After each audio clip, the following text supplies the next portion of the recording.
Seeger Bonifant, Zach Grossenbacher, and David Dennis. Coach, congratulations on to the regional final. If you could, just some opening thoughts about tonight's game. We came out of the blocks missing some shots that we would normally make a pretty good percentage of, so I didn't feel bad even though we were down 5 or 6 points early.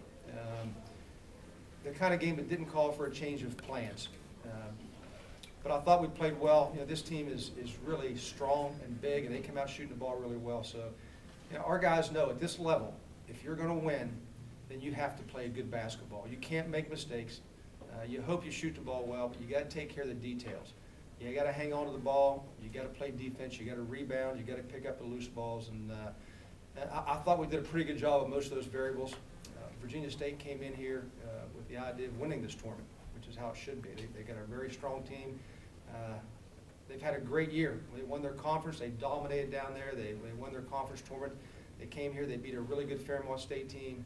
So to them, they've had an incredible year. It was really a great win for us to beat them. Questions? Zach, this was really a big game for you, literally and figuratively, against that front line. They got, what, 3, 4, 6, 8, 6, 9 guys, and you really had to fight for everything you got, but you came out really strong, 6 block shots tonight. Talk about how big of a battle it was in there. Like Coach said, they're a really athletic, physical team, 4, 5, 6, 8, 6, 9 guys. It's just a really good team effort.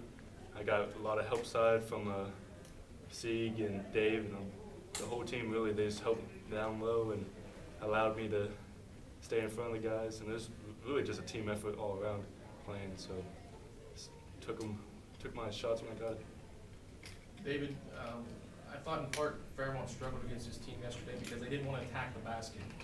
You seemed like you were eager to do that, and you pretty much got to the rim anytime you wanted to. It's part of the coach just always in my ear, get to the rim, get to the rim. Everybody's so worried about all the shooters around me. It makes it easier for me. Like as you see, I just one-on-one, get to the basket, and make an easy finish. So not just me getting there, it's more as the spacing, as coach says, and the movement and the motion. It just got me in the right spot, and I made the play.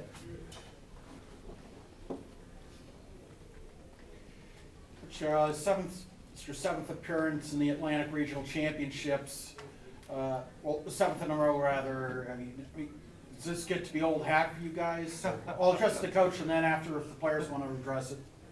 Definitely would never be old hat. I couldn't be any more excited right now than if we've never been to a regional final. It is incredible. It's when you said that, it almost stunned me that we've been to 7 in a row. I've kind of forgotten that, but no, it will never get old. It's not old right now. We're so excited to have a chance to play for the regional championship Tuesday. We can hardly stand it. So no, it does not get old for me. I don't know. Seeger, it might. Seeger has always won championships. I don't know. Does it get old for you? No. I didn't think so. But Seeger, there's a pressure that comes with that because you don't want to be the group that streak gets snapped against. Well, yeah, last year, that's still, in our mouths, just like it happened yesterday, losing the IUP and the way we did. So we have to use that as fire, and we know that defense is going to win us games and win us championships. So I think we're starting to buy into that finally. 34 more for you tonight.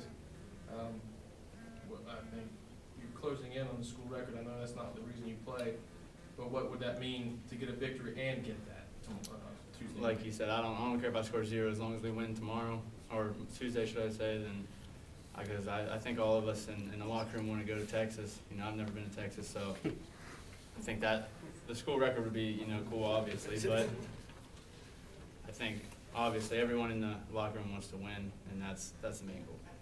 Jim, was there ever a feeling on the bench because for the longest time in the second half, you weren't able to really get that true separation. They would not go away.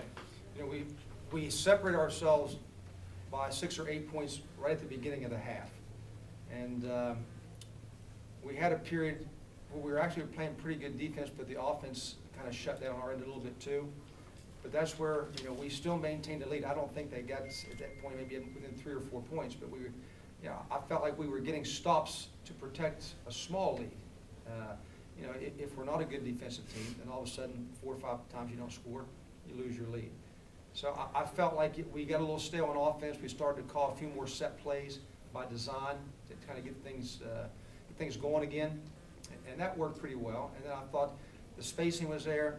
I thought David made a couple really great penetrations and got to the rim at crucial times and finished really, really well.